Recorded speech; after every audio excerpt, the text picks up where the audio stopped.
Hey guys, it's Ben with Black Mountain Painting. So today we're going to kind of go over how to paint a room, how we do it. So we kind of went over how to get your materials ready in the last video. So this video, we're going to kind of take it one step further and go into painting. A lot of colors will take in colors around them. So if you have like a really dark area, lots of browns or something, your gray could actually look kind of brown. So we like to get the natural light in there, and we also like to get the unnatural light to see where the shadows are going to be casted and stuff like that. If you're gonna pick a paint color, I always say paint a section of your brightest room, just like a 3x3 section in your brightest room, and wait all day and look at it all throughout the day, because as the light changes through the windows and stuff, the color's gonna change a little bit. The last thing you want to do is get a color that you hate at 3 o'clock, you know, in the afternoon, but then you really like it at 4. And I know you guys think that's crazy, but I've ran into people like that. So you just want a color that you go in and you're like, it makes you enjoy that room. But as far as if we don't miss anything, me and another guy usually go through the whole area, and we're able to tell if we miss anything, or if anything's a little bit not as thick or not as even as it should be. Usually you can see the color. If you're repainting something, you can see the color bleeding through, or you always look for that framing that we kind of talked about in the last video. So if you're a DIY person, the better paint you get what you pay for with paint. The better paint you get, the easier it's going to be to work with. You're going to get a nice thicker, it's going to cover better, and you're going to get a better product in the end, because the thicker paints, actually, they call it, it's like cure time or open time. So you might hear somebody say, this paint has a lot of open time, this paint doesn't. You don't want to get into that aura or even emerald. Like if you hear fast drying, that's a painter's paint, because we work fast and we want to be able to get to the next coat and go again. So that's not a DIY paint. You guys aren't going to work fast enough to get a good product with a really expensive paint. You really do want to sit at that mid-grade. We would recommend Cashmere with Sherwin-Williams, Super Paint, Sherwin-Williams, Ben or Regal for Benjamin Moore. Those would be the paints I would definitely recommend. Valspar, Behr, they have theirs, but we never really use that product. That's more of a DIY line, and professionally, I would just stay away from it. I would really look at Benjamin Moore, Sherwin-Williams, because that's what they do. They make paint, and they're very good at it.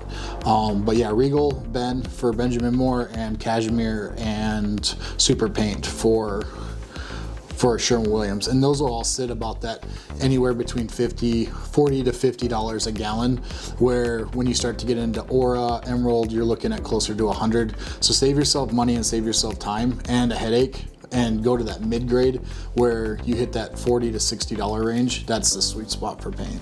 So if you are looking at flipping something, go with a white, go with something really neutral, base neutral. But if you're in your forever home, or if you're in a home that you're gonna be in there for a long time, go with something that you enjoy. There's something, it's paint, you can paint over it. It's not a hard thing to do. And I think that's why I enjoy it so much, is like, Bob Ross said it the best. We're happy accidents. You know, you can cover paint no matter what. So I just go with something you enjoy. If you enjoy it for 6 months and you hate it after that, then we can always repaint it. You know, it's not a huge deal, and it's one of those things that can make a huge statement in your home for relatively inexpensive. So it is something you guys can do on your own, or you can bring in a professional to kind of do it too. So when you go into a room, you kind of want to look around the room, make sure that all the nail holes and everything are filled. You can use a spackling or a putty. It really depends on your preference. And you can push the nail hole in, because when you pull the nail hole out, it actually comes out and it protrudes out a little bit. So you want to just push that in, so when you put the spackle in, it creates a nice level surface. Then what we usually do is we mask the floor off. So everything gets plasticed on the floor. And then we put drops around the entire area, and then we put tape on top of the baseboard. So if the baseboard's running like this, you're putting the tape on top of the baseboard.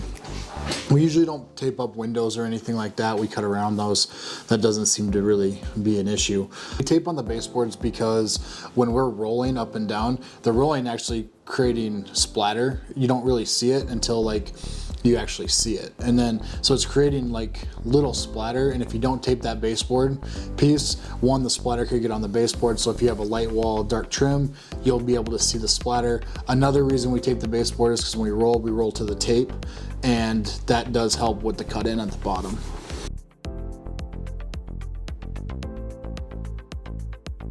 So as you cut in, we always cut in first and then we roll second, but that does prevent framing, and we always roll down to the tape. But if you're just by yourself, cut in the whole wall, come back, roll it, be satisfied, because that is the satisfying part about painting, is watching, just basically coloring in the whole wall. So that's how I would do it. Never try to roll and then cut in, because you will get framing. You will be able to tell that that's what you did. So when you cut in, you want to make sure that you're not cutting in so small that the roller can't get up to it. So what we usually do is I tell them to do a brush length, which is about 3 inches. So they'll come in, they'll cut in, and then they'll bring it down. So we start down, work our way up to the line, and then we work back down again. So we always want at least 3 inches. If we can get that 6, that would be fine, but we want to be able to move fast too. Cut-ins have to move fast. Because rollers are gonna be right behind you. It's really quick to roll something. Sometimes it's not as quick to cut stuff in. We do have really good cutting guys. That's what they do. So they are able to move pretty quick. But yeah, they usually 3 to 6 inches depending on the area. And if it's something like you can't get a roller in, then we just brush the whole thing. And another thing about cut in is some people say to water down paint. I would never water down paint. I've seen videos where people are putting water in paint. It doesn't call for it, and if it doesn't call for it on the product, I wouldn't recommend doing it.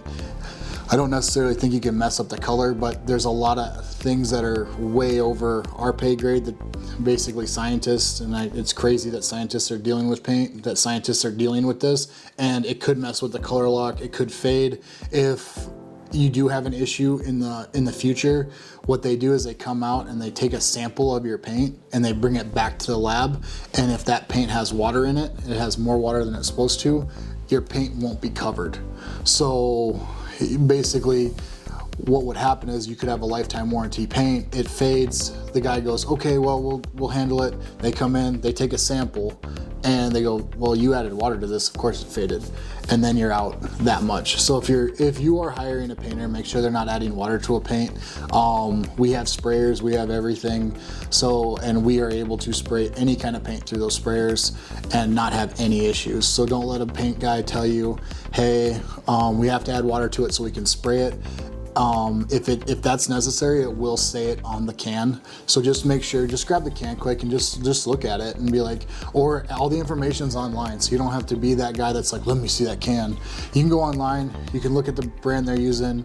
If they're using like a Promar, or Promar is Sherwin-Williams construction grade paint, and Benmore is Ultra Spec. If they're using those two, those are pretty watery already. They don't need to add more water to it. They're just trying to make the paint go further. It's not stuff we use really. We use the higher end stuff. We do higher end houses. So we are using the Bens, the Regals, the Super Paints, the Cashmeres, even in the new residents, even in the new construction. So I just be really cautious about people adding water to paint, because that could really hurt you in the long run. We always do 2 coats. We've had paint where it looks like it covers really well and everything, but we'll always do 2 coats. You do that for a number of reasons. 1, for coverage, 2, to make sure it's nice and even, and 3, because some textures run different ways, and the only way to get full coverage is by doing 2 coats. It might look fantastic, but then when you get real close to it, then all of a sudden you're like, oh boy, this doesn't look good at all. So yes, everything's at least 2 coats when we paint something.